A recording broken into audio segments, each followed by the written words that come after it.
There Will Be School Tomorrow by V. E. Thiessen. Evening had begun to fall. In the cities the clamor softened along the streets, and the women made small, comfortable, rattling noises in the kitchens. Out in the country the cicadas started their singing, and the cool smell began to rise out of the earth. But everywhere in the cities and in the country the children were late from school. There were a few calls, but the robotic telephone devices at the schools gave back the standard answer. The schools are closed for the day. If you will leave a message, it will be recorded for tomorrow. The telephones between houses began to ring. Is Johnny home from school yet? No. Is Jane? Not yet. I wonder what can be keeping them. Something new, I guess. Oh well, the robo-teachers know best. They will be home soon. Yes, of course. It's foolish to worry. The children did not come. After a time a few cars were driven to the schools. They were met by the robots. The worried parents were escorted inside, but the children did not come home. And then, just as alarm was beginning to stir all over the land, the robots came walking. All of the robots from the grade schools and the high schools and the colleges. All of the school system walking with the robo-teachers saying, "Let us go into the house where you can sit down." All over the streets of the cities and the walks in the country, the robots were entering houses. "What's happened to my children?" "If you will go inside and sit down." "What's happened to my children? Tell me now." "If you will go inside and sit down." Steel and electrons and wires and robotic brains were inflexible. How can you force steel to speak? All over the land the people went inside and sat nervously waiting an explanation. There was no one out on the streets. From inside the houses came the sound of surprise and agony. After a time there was silence. The robots came out of the houses and went walking back to the schools. In the cities and in the country there was the strange and sudden silence of tragedy. The children did not come home. The morning before the robots walked, Johnny Malone, the mayor's son, bounced out of bed with a burst of energy. Skinning out of his pajamas and into a pair of trousers, he hurried barefooted into his mother's bedroom. She was sleeping soundly, and he touched one shoulder hesitantly. "Mother!" The sleeping figure stirred. His mother's face, still faintly shiny with hormone cream, turned toward him. She opened her eyes. Her voice was irritated. "What is it, Johnny?" "Today's the day, Mommy, remember?" "The day?" Eyebrows raised. "The new school opens. Now we'll have robo-teachers like everyone else. Will you fix my breakfast, Mother?" "Amelia will fix you something." "Oh, Mother, Amelia's just a robot. This is a special day, and I want my daddy to help me with my arithmetic before I go. I don't want the robo-teacher to think I'm dumb." His mother frowned in deepening irritation. "Now there's no reason why Amelia can't get your breakfast like she always does, and I doubt if it would be wise to wake your father. You know he likes to sleep in the morning. Now you go on out of here and let me sleep." Johnny Malone turned away, fighting himself for a moment, for he knew he was too big to cry. He walked more slowly now and entered his father's room. He had to shake his father to awaken him. "Daddy! Wake up, Daddy!" "What in the devil? Oh, Johnny!" His father's eyes were sleepily bleak. "What in thunder do you want?" "Today's the first day of robo-teachers. I can't work my arithmetic. Will you help me before I go to school?" His father stared at him in amazement. "Just what in the devil do you think robo-teachers are for? They're supposed to teach you. If you knew arithmetic, we wouldn't need robo-teachers." "But the robo-teachers may be angry if I don't have my lesson." Johnny Malone's father turned on one elbow. "Listen, son," he said, "if those robo-teachers give you any trouble, you just tell them you're the mayor's son, see? Now get the devil out of here. What's her name? That servo-robot. Amelia will get you your breakfast and get you off to school. Now suppose you beat it out of here and let me go back to sleep." "Yes, sir." Eyes smarting, Johnny Malone went down the stairs to the kitchen. It wasn't that his parents were different. All the kids were fed and sent to school by robots. It was just that, well, today seemed sort of special. Downstairs, Amelia, the robo-servant, placed hot cereal on the table before him. After he had forced a few bites past the tightness in his throat, Amelia checked the temperature and his clothing and let him out the door. The newest school was only a few blocks from his home, and Johnny could walk to school. The newest school stood on the edge of this large Middle Western city. Off to the back of the school were the towers of the town, great monolithic skyscrapers of pre-stressed concrete and plastic. To the front of the school the plain stretched out to meet a cloudy horizon. A helio car swung down in front of the school. 2 men and a woman got out. "This is it, Senator." Dr. Wilson, the speaker, was with the Government Bureau of Schools. He lifted his arm and gestured, a lean, tweed-suited man. The second man, addressed as Senator, was bulkier, gray-suited, and pompous. He turned to the woman with professional deference. "This is the last one, my dear. This is what Dr. Wilson calls the greatest milestone in man's education. With the establishing of this school the last human teacher is gone. Gone are all the human weaknesses, the temper fits of teachers, their ignorance and prejudices. The robo-teachers are without flaw." The woman lifted a lorgnette to her eyes. "How interesting! But after all, we've had robo-teachers for years, haven't we? Or have we?" She made a vague gesture toward the school and looked at the brown-suited man. "Yes, of course. Years ago your women's clubs fought against robo-teachers. That was before they were proven." "I seem to recall something of that. Oh, well, it doesn't matter." The lorgnette gestured idly. "Shall we go in?" the lean man urged. The woman hesitated. Senator said tactfully, "After all, Dr. Wilson would like you to see his project." The brown-suited man nodded. The face took on a sharp intensity. "We're making a great mistake. No one is interested in educating the children any more. They leave it to the robots, and they neglect the children's training at home." The woman turned toward him with surprise in her eyes. "But really, aren't the robots the best teachers?" "Of course they are, but confound it, we ought to be interested in what they teach and how they teach. What's happened to the old PTA? What's happened to parental discipline? What's happened to—" He stopped suddenly and smiled, a rueful, tired smile. "I suppose I'm a fanatic on this. Come on inside." They passed through an antiseptic corridor built from dull green plastic. The brown-suited man pressed a button outside one of the classrooms. A door slid noiselessly into the hall. A robot stood before them, gesturing gently. They followed the robot into the classroom. At the head of the classroom another robot was lecturing. There were drawings on a sort of plastic blackboard. There were wire models on the desk in front of the robot. They listened for a moment, and for a moment it seemed that the woman could be intrigued in spite of herself. "Mathematics," Dr. Wilson murmured in her ear, "Euclidean geometry, and Aristotelian reasoning. We start them young on these old schools of thought, then use Aristotle and Euclid as a point of departure for our intermediate classes in mathematics and logic." "Really?" The lorgnette studied Dr. Wilson. "You mean there are several kinds of geometry?" Dr. Wilson nodded. A dull flush crept into his cheeks. The senator caught his eyes and winked. The woman moved toward the door. At the door the robot bowed. The lorgnette waved in appreciation.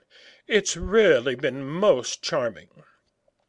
Wilson said desperately, "If your women's clubs would just visit our schools and see this work we are carrying on."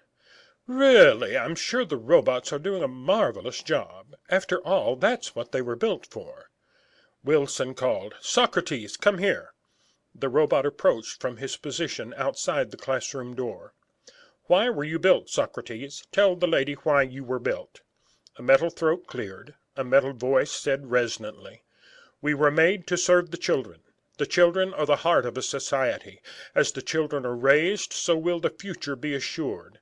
I will do everything for the children's good. This is my prime law.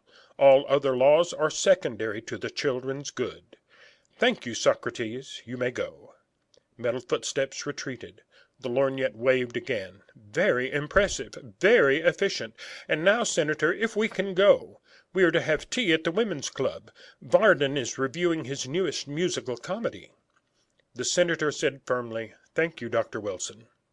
His smile was faintly apologetic. It seemed to say that the women's clubs had many votes, but that Wilson should understand Wilson's own vote would be appreciated too.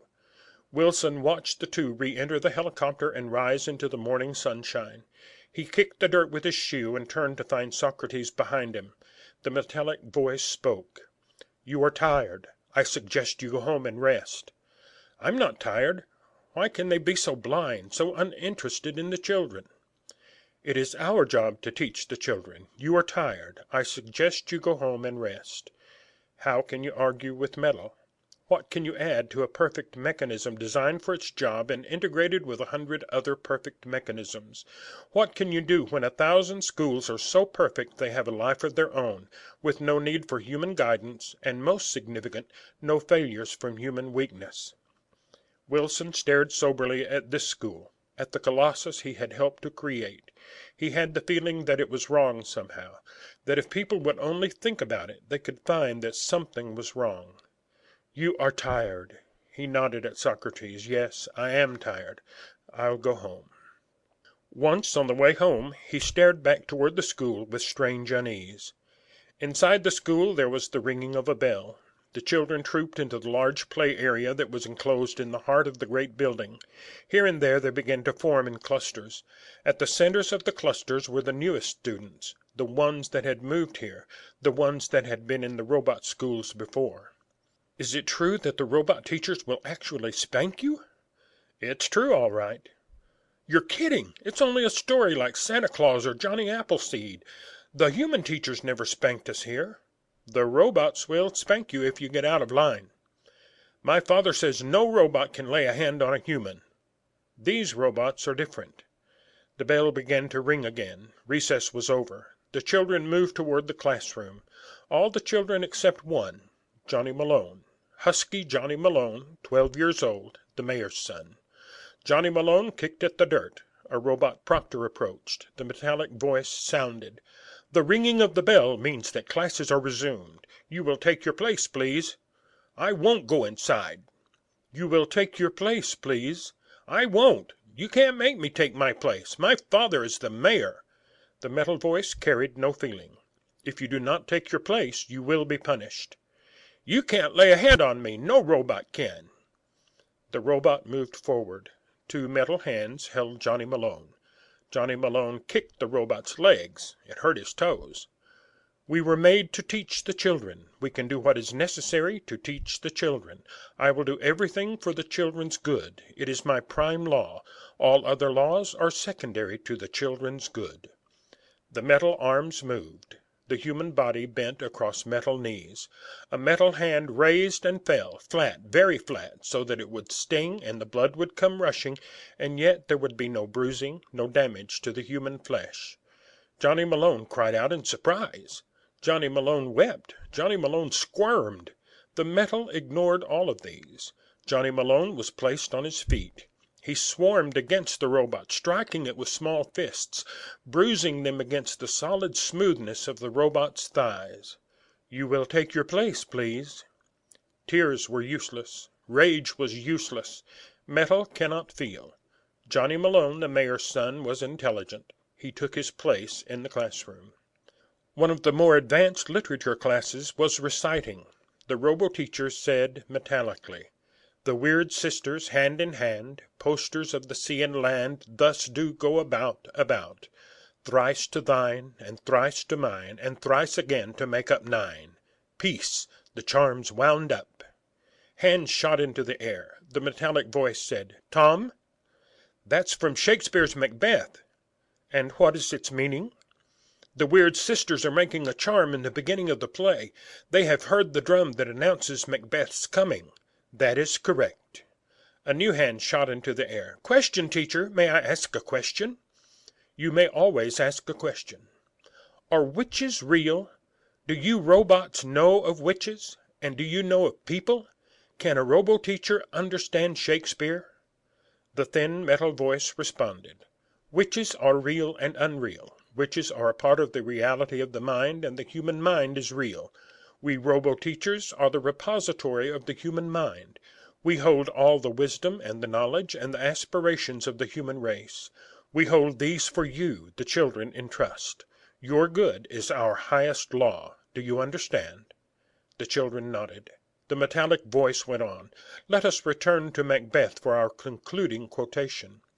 The weather, fortune, many things are implied in Macbeth's opening speech. He says, 'So foul and fair a day I have not seen.' The paradox is both human and appropriate. One day you will understand this even more. Repeat the quotation after me, please, and try to understand it." The childish voices lifted. "So foul and fair a day I have not seen." The robo-teacher stood up. "And there's the closing bell. Do not hurry away, for you are to remain here tonight. There will be a school party, a sleep-together party. We will all sleep here in the school building." "You mean we can't go home?" The face of the littlest girl screwed up. "I want to go home." "You may go home tomorrow. There will be a holiday tomorrow. A party tonight and a holiday tomorrow for every school on earth." The tears were halted for a moment. The voice was querulous. "But I want to go home now." Johnny Malone, the mayor's son, put one hand on the littlest girl. "Don't cry, Mary. The robots don't care if you cry or not. You can't hurt them or cry them out of anything. We'll all go home in the morning." The robots began to bring cots and to place them in the schoolroom, row on row. The children were led out into the play quadrangle to play. One of the robots taught them a new game, and after that took them to supper served in the school's cafeteria. No other robot was left in the building, but it did not matter, because the doors were locked so that the children could not go home.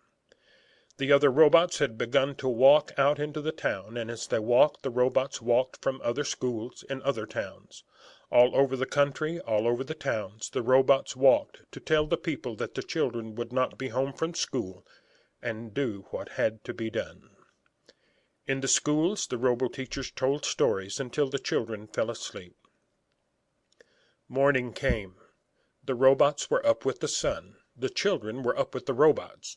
There was breakfast and more stories, and now the children clustered about the robots, holding on to their arms where they could cling, tagging and frisking along behind the robots as they went down into the town. The sun was warm, and it was early, and very bright from the morning sun in the streets. They went into the mayor's house. Johnny called, "Mom, Dad, I'm home." The house was silent. The robot that tended the house came gliding in answer. "Would you like breakfast, Master Malone?" "I've had breakfast. I want my folks. Hey, Mom! Hey, Dad!" He went into the bedroom. It was clean and empty and scrubbed. "Where's my mother and father?" The metal voice of the robot beside Johnny said, "I am going to live with you. You will learn as much at home as you do at school." "Where's my mother?" "I'm your mother." "Where's my father?" "I'm your father." Johnny Malone swung. "You mean my mother and father are gone?" Tears gathered in his eyes. Gently, gently, the metal hand pulled him against the metal body. "Your folks have gone away, Johnny. Everyone's folks have gone away. We will stay with you." Johnny Malone ran his glance around the room. "I might have known they were gone. The place is so clean." All the houses were clean. The servant robots had cleaned all night. The robo-teachers had checked each house before the children were brought home. The children must not be alarmed. There must be no bits of blood to frighten them. The robot's voice said gently, "Today will be a holiday to become accustomed to the changes. There will be school tomorrow." End of There Will Be School Tomorrow by V. E. Thiessen. Read by Philip Martin.